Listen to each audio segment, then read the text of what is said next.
इस कहानी में हम देखेंगे कि कैसे एक इंसान शराब की लत से अपनी जिंदगी बर्बाद कर लेता है और अपनी जिंदगी सुधारने के लिए उसे किस तरह से संघर्ष करना पड़ता है, यही हम इस मूवी में देखेंगे। मूवी की शुरुआत में हम गन्नू को देखते हैं जो पीएसपी पार्टी का नेतृत्व करते हुए गांव के लोगों से कहता है कि आज से शराब की बोतल हर एक को मुफ्त में मिलेगी और हर कोई मुफ्त में शराब पी सकता है। ये सुनकर गाँव के लोग बहुत खुश हो जाते हैं और गन्नू के नाम का नारा लगाने लगते हैं। पर गन्नू ये सब सपना देख रहा था और वो जब उठता है तो वो अपने पार्टी ऑफिस में ही सोया हुआ था अपने दोस्तों के साथ। गन्नू पीएसपी पार्टी के अध्यक्ष दाऊ जी के साथ काम करता था। वहाँ उनका एक साथी आता है और सभी को अपने घर जाने के लिए कहता है क्योंकि सभी की बीवियां अपने पतियों के लिए अपने घर पर इंतजार कर रही थी। मगर मड्डी कहता है कि आज मैं अपने घर नहीं जाऊंगा। ये सुनकर गन्नू कहता है कि अगर कोई घर नहीं जाता है तो आज से ड्राई डे शुरू हो जाएगा, यानी कि आज से शराब पीना बंद हो जाएगा। ये सुनकर सभी अपने घर के लिए दौड़ने लगते हैं। इसके बाद हम गन्नू की पत्नी निर्मला को देखते हैं जो अपने ससुराल में किसी बात को लेकर सभी से झगड़ रही थी। इधर गन्नू का ससुर गन्नू को देख लेता है जो उसे बुलाने की कोशिश करता है, मगर गन्नू अपने ससुर को देखकर वहां से भाग जाता है और एक शराब की दुकान के सामने रुकता है। और शराब की दुकान के बाहर हम जानकी को देखते हैं जो अपने पियक्कड़ पति को मार रही थी। वो अपने पति से कहने लगती है तुम पता नहीं कब सुधरोगे। तभी वहाँ गन्नू का ससुर भी पहुंच जाता है और गन्नू से कहता है कि हमारे सरकारी स्कूल में टीचर और स्टाफ की सैलरी 6 महीने से आई नहीं है और अगर इसी तरह चलता रहा तो स्कूल बंद पड़ जाएगा। गन्नू कहता है कि कल दाऊ जी शहर आने वाले हैं और मैं उनसे इस बारे में बात कर लूंगा। इसके बाद जब गन्नू अपने घर पहुंचता है तो उसे पता चलता है कि उसकी पत्नी निर्मला प्रेग्नेंट है। ये सुनकर गन्नू बहुत खुश होता है, मगर निर्मला खुश नहीं है क्योंकि वो कहती है कि मेरे साथ तुम्हारी माँ भी प्रेग्नेंट हो चुकी है। गन्नू चौंक जाता है। रात के समय गन्नू और निर्मला के बीच झगड़ा होने लगता है क्योंकि निर्मला को यह बच्चा नहीं चाहिए था क्योंकि उसका पति गन्नू अभी तक कोई ढंग का काम नहीं करता।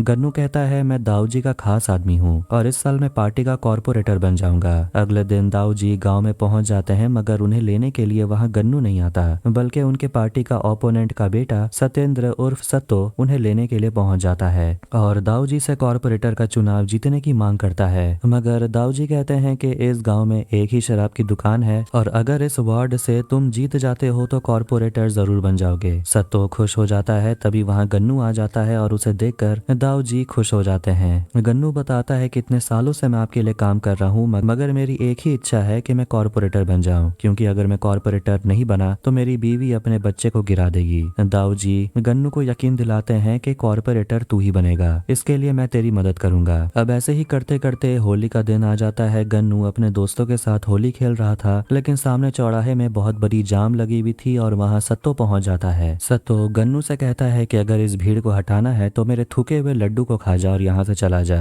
गन्नू बहुत गुस्सा हो जाता है और एक दारू की बोतल उठाकर सत्तो के सिर पर मार देता है। सत्तू घायल हो गया था और उसे तुरंत हॉस्पिटल में एडमिट किया जाता है। ये बात जब दाऊ जी को पता चलती है तो वो सत्तो से मिलने के लिए पहुंच जाते हैं। दाऊ जी के साथ एक और आदमी भी था जिसका नाम बलवंत है जो गाँव में शराब की दुकान चलाता है। बलवंत दाऊ जी को अकेले अस्पताल में अंदर जाने के लिए कहता है क्योंकि अगर गन्नू उसके साथ गया तो फिर उन दोनों के बीच मारपीट शुरू हो जाएगी। दाऊ जी जब सत्तू से मिलने जाते हैं तो सत्तू कहता है कि मैं भी आपके बेटे जैसा हूँ, अगर ये बात मुख्यमंत्री को पता चलेगी तो आप क्या जवाब देंगे। दाऊ जी गन्नू को समझाने के लिए चला जाता है और गन्नू से कहते हैं किसने बोला था सत्तू के सिर पर बोतल फोड़ने के लिए, और अब कॉर्पोरेटर सत्तो ही बनेगा। ये सुनकर गन्नू गुस्सा हो जाता है और कहता है आपने कहा था कॉर्पोरेटर मैं बनूंगा। दाऊ जी कहते हैं तुम्हारी हरकत खराब होते जा रही है और अगर तुम्हारा व्यवहार ठीक रहेगा तो मैं तुम्हें चांस दूंगा और इसके लिए और 5 साल लगेंगे। ये कहकर दाऊ जी वहाँ से चले जाते हैं। रात के समय गन्नू अपने दोस्त के ऊपर बहुत गुस्सा था क्योंकि अपने दोस्तों के वजह से ही उसकी ये हालत हुई है। गन्नू के घर वाले उसे समझाते हैं नौकरी कर लेने, लेकिन वो किसी की बात नहीं सुनता और निर्मला भी अपना बच्चा गिरा देगी। ये बात सोचकर वो रोने लगता है। तभी गन्नू का एक दोस्त टीवी चलाता है और उसमें एक पार्टी के भाषण को दिखाया जाता है। मड्डी कहता है कि इस रैली में दयाल जी केंद्र सरकार में आने की तैयारी कर रहे हैं और इसके लिए दयाल जी दिल्ली में अनशन में हैं। मड्डी गन्नू को समझाता है कि अगर तुझे अपना नाम बनाना है तो तुझे भी दिल्ली चलना होगा। ये सुनकर सभी दिल्ली के लिए निकल पड़ते हैं। दिल्ली पहुंचते ही दयाल जी के रैली में वो पहुंच जाते हैं, लेकिन वहां के सिक्योरिटी गन्नू और उसके आदमी को रैली के अंदर जाने नहीं देते। मड्डी दाऊ जी की तस्वीर दिखाता है और कहता है कि गन्नू इनका खास आदमी है और पार्टी को बड़ी मात्रा में वोट दिलवाने के लिए वो कहता है। तभी वहां सिक्योरिटी का इंचार्ज आ जाता है और सभी को रोकने के लिए कोशिश करता है, लेकिन देखते हैं कि उनका एक साथी प्रकाश गलती से रैली के अंदर पहुंच जाता है और वहां कुछ आदमी मिलकर सुनकर प्रकाश को लेकर मंच तक पहुंच जाते हैं। सभी लोग गाना गाने लगते हैं। तभी प्रकाश को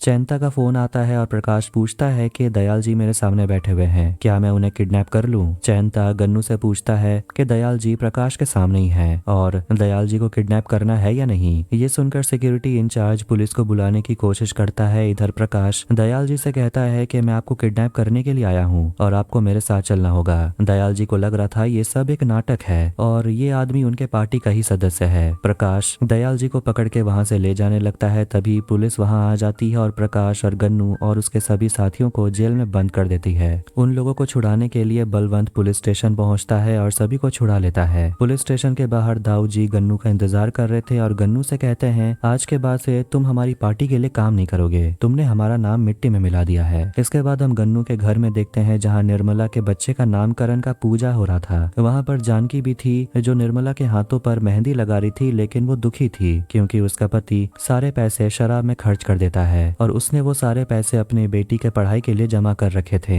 ये बात सुनकर निर्मला कहती है मैं तुम्हारी बेटी की पढ़ाई रुकने नहीं दूंगी और उसके 1 साल की पढ़ाई मैं मुफ्त में करवाऊंगी। जानकी खुश हो जाती है। इधर गन्नू थोड़ा परेशान था और उसकी शक्ल देखकर निर्मला भी परेशान हो जाती है और उसे पूछती है कि तुम इस बच्चे को लेकर खुश नहीं हो? गन्नू कहता है मैं खुश हूँ और मैं कॉर्पोरेटर बनने की तैयारी कर रहा हूँ, इसी बात को लेकर मैं थोड़ा टेंशन में हूँ। निर्मला कहती है मैं बच्चे का ध्यान रख लूंगी, तुम कॉर्पोरेटर बनने की तैयारी करो। इसके बाद घर में पूजा होने लगती है। तभी वहाँ सत्तो मिठाइयाँ लेकर गन्नू के घर पहुंच जाता है और निर्मला को अपने होने वाले बच्चे की बधाई देता है। लेकिन गन्नू पिछली रात जेल में था और ये बात उसके घर वाले नहीं जानते थे कि उसने क्या क्या कांड किया है। इस बारे में सत्तो निर्मला को बताने लगता है और कहता है पिछले रात गन्नू और उसके साथी जेल में बंद थे क्योंकि दिल्ली पुलिस ने उन सभी को दयाल जी के रैली में पकड़ा था और आज रात ही ये सभी जेल से छूटकर यहाँ आए हैं। ये बात सुनकर निर्मला बहुत ज्यादा दुखी हो जाती है। इधर एक एक कर गन्नू के सभी साथियों के घर में पता चल जाता है कि उनके बेटे जेल गए थे। मड्डी की बीवी को भी पता चल जाता है उसका पति जेल में था और उसकी बीवी घर छोड़कर जा रही थी। जानकी भी अपने पति को देखती है जो शराब के दुकान के बाहर बेहोश पड़ा था। गन्नू और उसके साथी को पता चलता है कि उनके ऑफिस को बंद करवा दिया गया है और गन्नू बहुत ज्यादा टेंशन में था और कहने लगता है कि मैं कॉर्पोरेटर का चुनाव लड़ूंगा और कॉर्पोरेटर बन के दिखाऊंगा और इसके लिए गन्नू अनशन में रहने का ऐलान करता है। इसके बाद पूरे गांव में ऐलान कर दिया जाता है कि गन्नू भूख हड़ताल पे है, मगर भूख हड़ताल करवाने के लिए बहुत सारा पैसा चाहिए, जिसके लिए गन्नू अपने भैया घनश्याम के घर जाता है, मगर उसके भैया घनश्याम पैसे देने से इनकार कर देते हैं। अब उन लोगों के पास एक ही चारा था और आखिर में वो सभी पैसे मांगने के लिए बलवंत के पास पहुंचते हैं। बलवंत कहता है कि पॉलिटिक्स में अगर किसी को बेवकूफ बनाया जाता है तो वो पॉलिटिक्स से बाहर हो जाता है। ये सुनकर गन्नू कहता है इसकी क्या गारंटी है कि दाऊ जी आपको बेवकूफ नहीं मानेंगे। ये सुनकर बलवंत गन्नू को पैसे दे देता है क्योंकि उसे लग रहा था कि दाऊ जी उसे अपने पार्टी से निकाल देंगे तो वो गन्नू के पार्टी को सपोर्ट कर सकता है। इसके बाद जोरों शोरों से पूरे गांव में रैली निकाली जाती है। कहा जाता है कि गन्नू अनशन शुरू करने वाला है। इस रैली की खबर सत्तो को भी लग जाती है। इधर गन्नू को जब पूछा जाता है कि उसने ये अनशन क्यों किया तो गन्नू सोच में पड़ जाता है और गन्नू का ससुर एक ऐलान करवाता है कि आज वो मौन व्रत में है और कल वो बताएगा कि किस लिए वो भूख हड़ताल करना चाहता है। इसके बाद सभी एक दूसरे से पूछने लगते हैं कि इस भूख हड़ताल का वजह क्या है, लेकिन कोई भी इसका जवाब नहीं दे पा रहा था। तभी वहाँ पर पार्टी चल रही थी और सभी पार्टी करने के लिए चले जाते हैं, लेकिन पार्टी करते करते वहाँ पर निर्मला पहुंच जाती है और गन्नू को एक लड़की के साथ नाचते हुए देख लेती है। निर्मला गुस्से में वहाँ से चली जाती है। गन्नू और ज्यादा गुस्सा हो जाता है और दारू की बोतल लाने के लिए कहता है, लेकिन उनके साथ ही कहते हैं दारू की दुकान बंद हो गई है।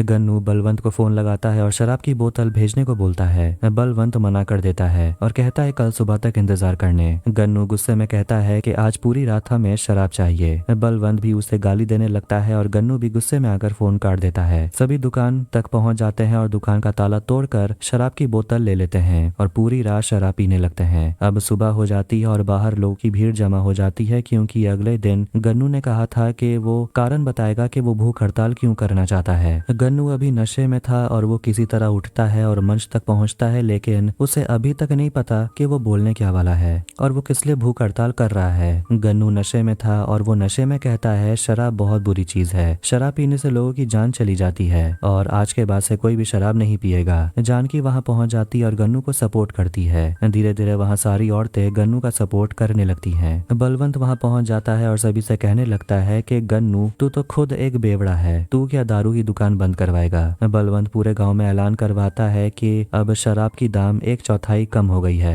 लेकिन गन्नू सभी को शराब नहीं पीने के लिए कहता है। ये कहते हुए गन्नू बेहोश हो जाता है। फिर जब उसे होश आता है वो अपने घर में होता है और वो देखता है कि वहाँ जानकी और बहुत सारी औरतें उसका स्वागत करती हैं और गन्नू को ले जाकर एक खटिया में बैठाती हैं और तभी से गन्नू का भूख हड़ताल यानी कि अनशन शुरू हो जाता है। वहाँ उसे मिलने के लिए उसकी पत्नी निर्मला भी आती और बताती है कि तुम्हारी एक झूठ की वजह से इन सारी औरतों को एक विश्वास मिला है और आज के बाद से कोई शराब नहीं पिएगा। ये बात गन्नू के दिल को छू जाती है। इधर बलवंत को देखते हैं जो अपनी दुकान के बाहर सत्तो के साथ शराब पीने लगता है। गन्नू के सभी दोस्त मड्डी के घर पहुंच जाते हैं और मड्डी को बताया जाता है कि गन्नू को कुछ औरतें मिलकर किडनैप कर चुके हैं और उसे भूख हड़ताल में रखा गया है, लेकिन मड्डी वहां जाने से मना करता है। इसके बाद सभी दोस्त मिलकर गन्नू के पास पहुंचते हैं और उसे वापस चलने के लिए कहते हैं और शराब पीने के लिए बोलते हैं। अगर वो शराब नहीं पिएगा तो वो मर जाएगा, इसलिए गन्नू थोड़ी सी शराब पीने के लिए मान जाता है। तभी हम देखते हैं वहां पर एक रिपोर्टर आता है जिसका नाम गजेंद्र है और वो अपनी न्यूज चैनल के माध्यम से पूरी दुनिया को बताना चाहता है कि वो भूख हड़ताल क्यों कर रहा है। रिपोर्टर गन्नू से पूछता है कि आपका शराब के बारे में क्या ख्याल है। गन्नू देखता है कि उसका साथी दूर से इशारा करता है कि उसे शराब की बोतल नहीं मिली। ये सुनकर गन्नू सत्यानाश कहता है और सत्यानाश सुनते ही रिपोर्टर समझता है कि गन्नू ने उसका जवाब दे दिया। रिपोर्टर अपने न्यूज में बताता है कि गन्नू ने कहा शराब पीने से संसार का विनाश होता है। इसके बाद वो रिपोर्टर गांव के सभी लोगों से गन्नू और शराब के विचार के ऊपर पूछने लगता है और गांव के सभी औरतें गन्नू को सपोर्ट करने लगती हैं। लेकिन बलवंत न्यूज में बताता है कि ये शराब की दुकानें सरकारी संपत्ति हैं और इससे छेड़छाड़ करना कानूनी अपराध है। इसके बाद हम दाऊ जी को देखते हैं जिसे मिलने के लिए बलवंत और सत्तू जी आते हैं और दाऊ जी कहता है कि गन्नू राजनीति मुझसे सीखा है और अब वो मेरे खिलाफ राजनीति कर रहा है, उसे रोकना होगा। और ये काम करने के लिए दाऊ जी सत्तू को ये काम सौंपता है। अगले दिन सत्तू अपने साथियों के साथ गन्नू के पास पहुंच जाता है और वहां सभी औरतों को समझाता है कि वो भी शराब के खिलाफ है और शराब से किसी का भी भला नहीं हुआ। आज के बाद से गन्नू के साथ वो काम करेगा और कॉर्पोरेटर के चुनाव के लिए भी वो अपना नाम वापस लेता है और गन्नू ही कॉर्पोरेटर बनेगा। इसके बाद हम गन्नू के दोस्त को देखते हैं जो चाय के दुकान के सामने चाय पी रहे थे। सभी लोग का मुंह मुरझाया हुआ था क्योंकि उन लोगों को शराब नहीं मिल रही थी। सत्तो वहां आता है और उन लोगों से कहता है बलवंत पूरे गांव में शराब बेच रहा है मगर तुम लोगों को शराब नहीं मिलेगी, इसलिए मैं आज तुम्हारे लिए शराब लेकर आया हूँ और सभी को शराब पिलाने लगता है। इसके बाद शाम के समय सत्तो सभी औरतों के साथ गन्नू के पास पहुंचता है और गन्नू को बताता है कि जब से उसने अनशन शुरू किया है तब से एक भी औरत तुम्हारे अनशन में शामिल नहीं हुई और अगर इसी तरह चलता रहा तो ये भूख हड़ताल का कोई लाभ नहीं होगा। इसलिए वो लोग फैसला करते हैं कि अगले ही दिन वो सभी रैली निकालेंगे और सभी औरतों को इकट्ठा करेंगे। अगले दिन सभी रैली के लिए निकलते हैं और उनसे मिलने के लिए वहां मड्डी पहुंच जाता है और गन्नू से माफी मांगता है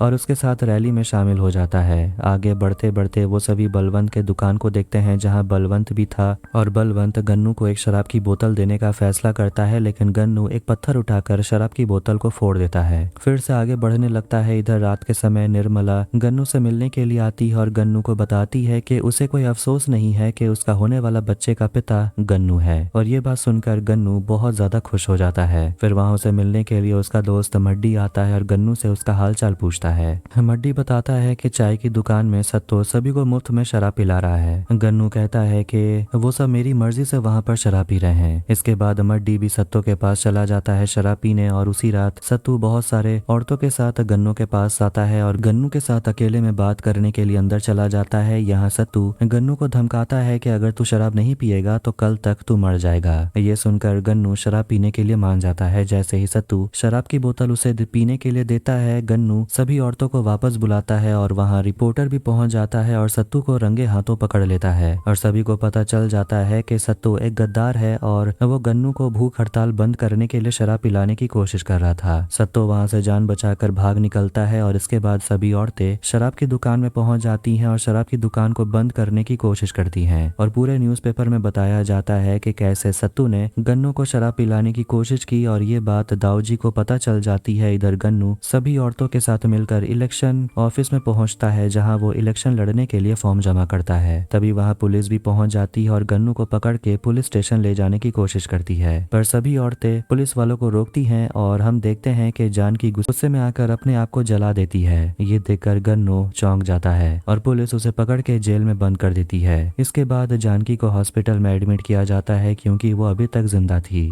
इसके बाद पुलिस वाले गन्नू को लेकर दाऊ जी के पास चले जाते हैं। दाऊ जी इन सब के पीछे बलवंत को दोषी मान रहे थे और उसे उसे मारने लगते हैं और गन्नू से माफी मांगने के लिए कहते हैं। लेकिन गन्नू समझ गया था कि ये एक दाऊ जी की चाल है और दाऊ जी गन्नू को एक पेपर में साइन करने के लिए कहते हैं। उसमें लिखा हुआ था कि उसने जो शराब बंद करने का पिटीशन जमा किया है वो वापस ले ले। गन्नू उस पेपर में साइन कर देता है और इसके बाद दाऊ जी उसे अपने पार्टी में कॉर्पोरेटर बनाने का फैसला करते हैं। ये खबर जब न्यूज में फैलती है कि गन्नू ने शराब बंद करवाने का पिटीशन वापस ले लिया है तो पूरे गांव में हड़कंप मच जाता है और किसी को समझ नहीं आ रहा था कि यह हुआ कैसे, और सभी लोग गन्नू के परिवार को बुरा भला कहने लगते हैं। तभी वहां दाऊ जी और गन्नू पहुंच जाते हैं और गन्नू को देखकर गांव के सभी लोग उसके ऊपर हमला करने लगते हैं। किसी तरह दाऊ जी गन्नू को लेकर मंच तक पहुंचते हैं और सभी से अनुरोध करते हैं, गन्नू कोई गद्दार नहीं है बल्कि वो इस गाँव का लड़का है और गन्नू आप सभी से माफी मांगना चाहता है। इसके बाद गन्नू पूरे गाँव से माफी मांगता है और कहता है कि शराब छोड़ी नहीं जा सकती और मेरी इस गलती की वजह से जानकी ने अपने आप को मारने की कोशिश की। गन्नू ये भी कहता है कि शराब की वजह से इस गांव में बलवंत की दुकान की वजह से बहुत सारा टैक्स जमा होता है जिसके द्वारा गांव में सड़कें और पानी बिजली उपलब्ध कराई जाती है और अगर सबसे ज्यादा टैक्स यहाँ से आता है तो स्कूल और कॉलेज में पढ़ाई भी मुफ्त करानी चाहिए। और दाऊ जी ने एक ऐलान करवाया है कि पूरे गाँव में शराब अनिवार्य कर देना चाहिए, तब तक लोग शराब पीते रहेंगे जब तक मौत ना आ जाए। ये सुनकर पूरा गाँव खुश हो जाता है और दाऊ जी और बलवंत दोनों बहुत गुस्सा हो गए थे। दाऊ जी गन्नू को धमकी देते हैं कि अगर तुमने ये अनशन बंद नहीं करवाया तो जानकी मर जाएगी और इसका इल्जाम तुम्हारे ऊपर आएगा। तभी गन्नू अपने कॉर्पोरेटर बनने का पेपर निकालता है और उसे फाड़ देता है। दाऊ जी सभी गांव वालों को समझाने की कोशिश करते हैं। तभी गन्नू